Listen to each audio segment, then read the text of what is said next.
Ô, Luísa Martins, é uma situação muito difícil, a de Carla Zambelli, porque diferentemente, por exemplo, de Alan dos Santos ou de Alexandre Ramagem, que estão nos Estados Unidos, é possível que a justiça americana não considere as condenações deles cabíveis nos Estados Unidos.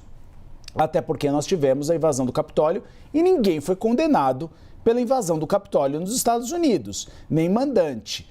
Agora, a situação de Carla Zambelli e Eduardo Talhaferro é muito diferente, porque os crimes que eles cometeram no Brasil também são crimes na Itália.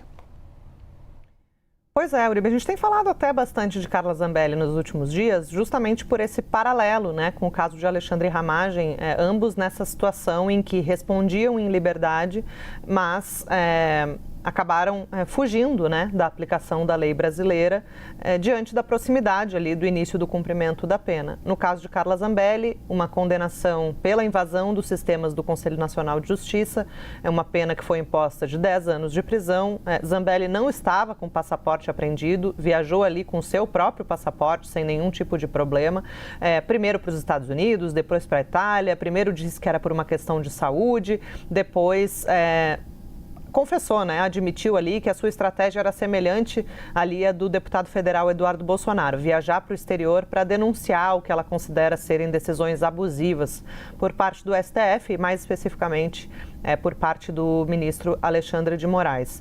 Na época, até em entrevista aqui à própria CNN, né, Uribe, a gente pode lembrar que Carla Zambelli disse: eu sou intocável na Itália porque eu tenho dupla cidadania. Passados alguns meses, a gente viu que a história não foi bem assim.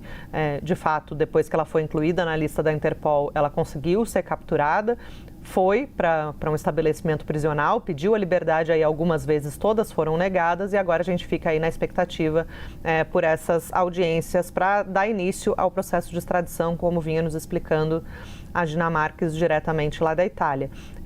Para além dessa condenação, Uribe, dos sistemas do CNJ, sobreveio outra condenação, né, imposta a Zambelli pelo STF, que é a questão daquele episódio da perseguição armada ali nas vésperas da eleição de 2022, quando ela, depois de uma discussão política com um homem, perseguiu ele ali pelas ruas de São Paulo com uma arma em punho, que era proibida de ser portada nas vésperas da eleição por uma decisão do Tribunal Superior Eleitoral. Então, além dessa pena de 10 anos pela invasão do sistema do CNJ, veio outra pena aí de 5 anos e 3 meses de prisão em relação a esse episódio da arma. Para além disso, Uribe, tem mais, essas duas condenações incluem também a perda do mandato. E aí é nesse ponto que também a situação se assemelha à de Alexandre Ramagem, né, que também foi condenado. No caso de Alexandre Ramagem, é até um pouco pior juridicamente a situação dele, porque ele tinha, sim, restrições de mobilidade, né, ele estava com restrições no seu passaporte e também tinha uma cautelar de proibição de sair do país. Então, ele burlou essas duas medidas cautelares quando foi para os Estados Unidos, mas também ele foi condenado, junto ali com a pena de 16 anos pela trama golpista, à perda do mandato. E aí a gente pode traçar esse paralelo, né, Uribe? A Tainá Falcão trazia ontem aqui pra gente no Bastidores que na Câmara se pretende adotar o rito Zambelli também para Alexandre Ramagem, ou seja, levar a questão da perda do mandato à votação, primeiro na CCJ, depois no plenário, para ver como que a Câmara vai interpretar isso, se vai decidir, de fato, declarar a perda do mandato desses parlamentares ou se vai, de alguma maneira, preservar os mandatos e, com isso, abrir um atrito aí com o STF que reivindica a palavra final nesses casos. Na avaliação do STF, quando há condenação à perda do mandato, expedida pelo próprio Supremo, cabe à Câmara dos Deputados apenas um ato formal de declaração da perda desse mandato, sem levar à votação. No caso de Zambelli, o que o STF tem optado por fazer é apenas monitorar. A Câmara quer levar à votação? Deixa levar. Vamos ver como que vai ser o desfecho, né? Se a Câmara decidir declarar a perda do mandato de Zambelli, está tudo conforme o STF quer e com isso ele evita essa briga mais direta aí com o Congresso Nacional.